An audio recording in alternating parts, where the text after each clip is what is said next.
Bonsoir tout le monde.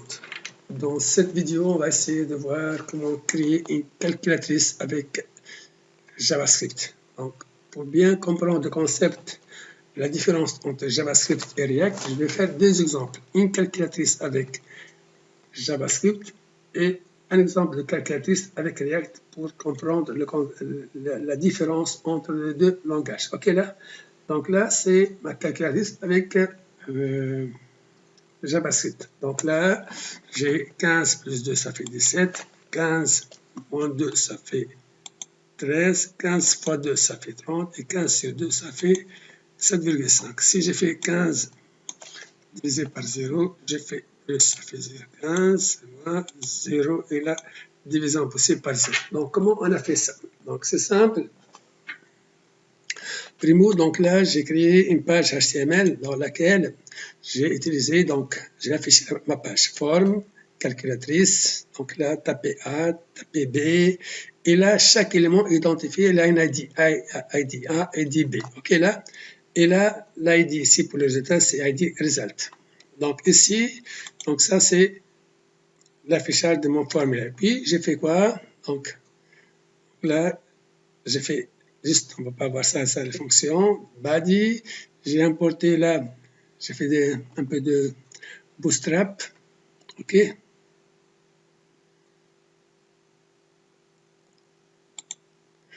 Ok, maintenant, donc là, et là, qu'est-ce qu'on a? On clique ici, quand je clique ici sur le bouton, ici sur le add, on clique, on clique, on clique et on clique. On a fait 4, on clique ici, donc là c'est simple. On clique, je vais appeler la fonction add. On clique, je vais appeler la fonction soustraction. On clique, je vais appeler la fonction multiplier. Et là, on clique, je vais appeler la division. Donc, en JavaScript, chaque élément est identifié par ID. Donc, vous pouvez soit vous l'identifier par son ID, soit l'identifier par son name. Donc, il suffit d'ajouter pour chaque input ici, pour l'ID ici A, l'ID B, et ici l'ID. Donc, pour pouvoir récupérer ces variables par l'ID, donc on va voir comment faire. Donc, la fonction add. Donc là, j'ai ajouté la fonction add. Ok là, donc la fonction add, donc là, j'ai ajouté JavaScript, donc il fallait faire script. À la fin du script, j'ai fait le script ici. Puis là, on a fait la fonction add. Nim1, document get element by ID. Donc, pour récupérer une variable, on ne va pas le récupérer parce que là, j'ai mis la ID, je vais récupérer l'élément par ID. Donc, document get element by ID A.value va prendre la valeur de A. Puis, il va appeler, on va rendre la valeur de B, ok là, et là, document get element result, inner HTML, parse int nim1 plus parse int nim2. Donc, il va afficher des variables, donc, il va calculer A plus B dans le result qui est ici. Vous voyez ici, donc, this result, ok. Maintenant, donc, c'est quoi? Donc, vous regardez ici, si j'ai fait 15, 3 ici, je fais ici. Et donc, ça, c'est l'affichage de la variable ici. OK. Maintenant, pour la variable soustraction, donc c'est simple.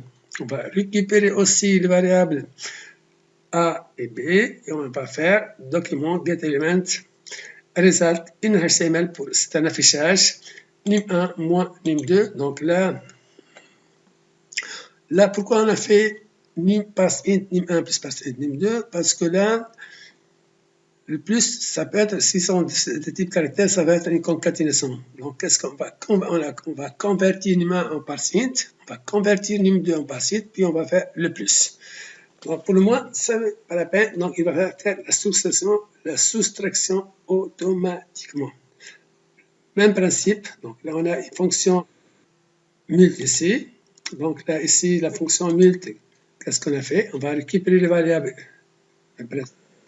On va faire nim1 fois nim2. Et maintenant, pour la variable, pour la division. Donc, qu'est-ce qu'on va faire? On va récupérer A, on va récupérer B.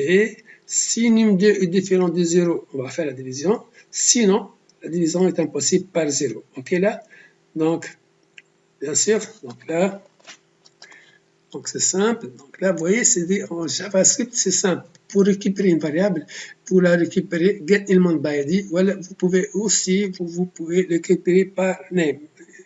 Vous mettez ici name là, à la place d'id, et vous pouvez récupérer une variable par le name.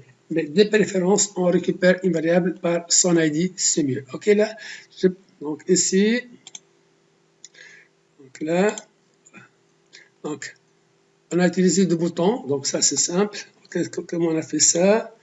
Le bouton, donc là, on a, je dis là, j'ai ici, donc là, j'ai utilisé le bouton, donc ça c'est déjà BTM primary, BTM primary, BTM warning et BTM tanger. Donc ici, ça, il ne faut pas oublier qu'il fallait faire un formulaire ici, body, c'est la fin de body ici, et vous avez un formulaire, forme ici, ok, là, les calculatrices. Ok, donc j'espère que vous avez compris ça et merci pour votre attention. Donc, qu'est-ce qu'on va faire après? On va faire le même exemple. On va essayer de faire cet exemple-là, le même exemple avec React. Et vous allez comprendre le principe, la différence entre React et JavaScript. Ça, c'est un exercice simple et concret de JavaJS.